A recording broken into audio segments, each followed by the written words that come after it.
Okay, another day working on the car. I'm gonna finish up the intercooler. I had the core mounted, and now I'm gonna be working on all the tubing.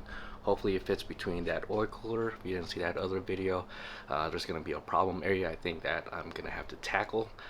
So what I'm gonna do is go ahead and remove the splitter, get the car on quick jacks, and start working away. Hopefully everything goes smooth. Again, here's my setup, just a supercharger with no intercooler.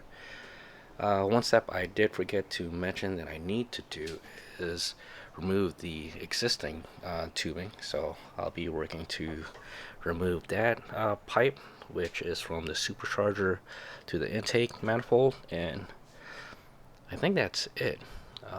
Basically the intercooler will go in between the supercharger and this intake manifold, so I'm gonna go ahead and do that first.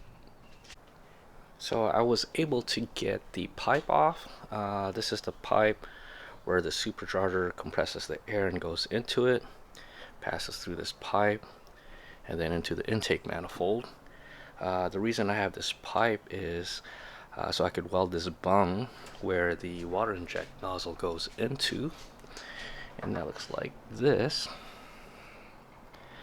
And basically every time I hit boost, it would shoot water and kind of dissipate or turns into gas and kind of absorbs the heat, and that was my only way to really cool the compressed air.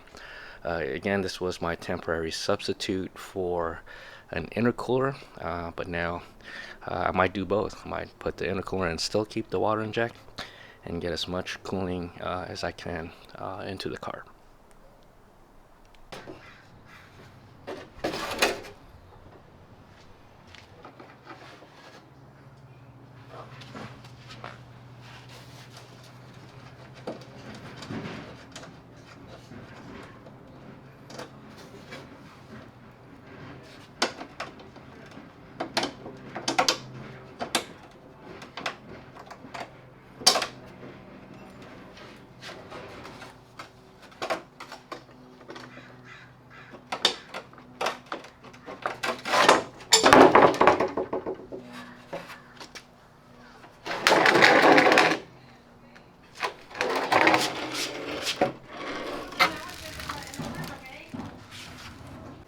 So you can tell the splitter has seen better days.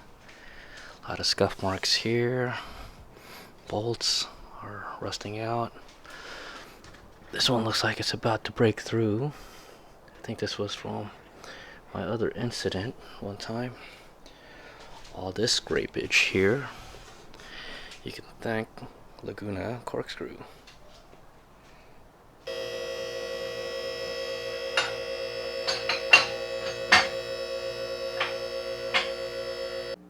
Okay, I'm under the car. This is the passenger side of the intercooler. That clearance looks okay. Again, this oil cooler is aftermarket, so maybe a little bigger than the OEM one. This is where it's gonna be a pain. I don't think there's enough clearance to get to that inlet of the intercooler. There is some adjustability with this oil cooler.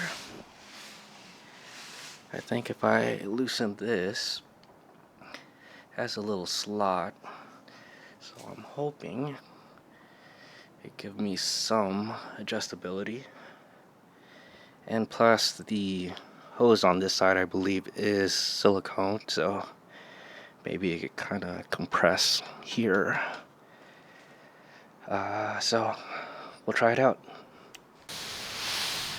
Oh my god, it's nighttime already because I stepped out for dinner.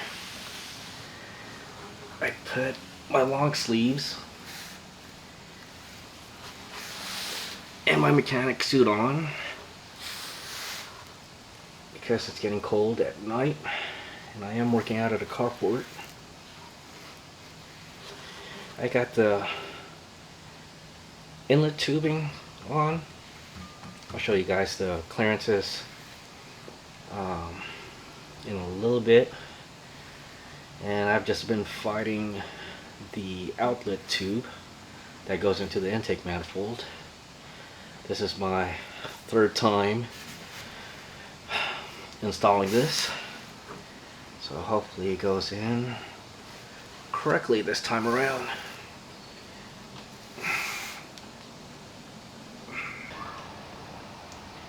The bad thing about quick jacks or having the car lifted, at least in the carport, is now if you got to do something at the top, I need a step stool. Definitely would have been easier with two people, maybe one person fishing in the piping from underneath, while someone up here is pulling it up. So I almost got this pipe to the intake manifold, then I should be done for the night. Okay, it started raining. Good thing is there's no leaks on my new carport. However, can't say the floor is leak proof. Here's the intercooler piping coming from the intercooler and going into the intake manifold. It is kind of sitting lower back over here, mainly because I need to clear the sway bar. Let me see if I could get a better picture of that. So it works. I think it should clear the splitter. Maybe not just a splitter, kind of like mounts here somewhere, because this is the plate that mounts onto the splitter. We'll see.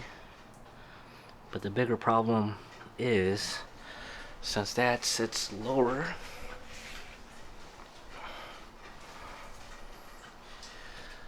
not sure if you can see that, but now the intercooler piping is slightly short.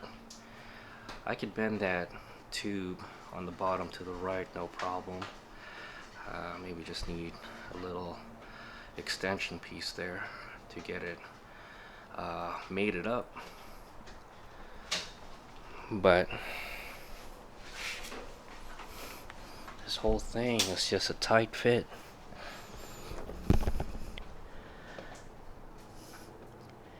Thankfully these hoses or tubing is silicone.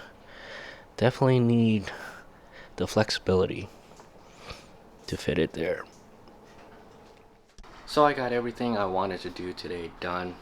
Unfortunately it's not 100% complete. I do need to get an extension piece to connect that piping to the intake manifold, and I also got to test fit the splitter to make sure it clears the bottom of the piping since it's sitting lower.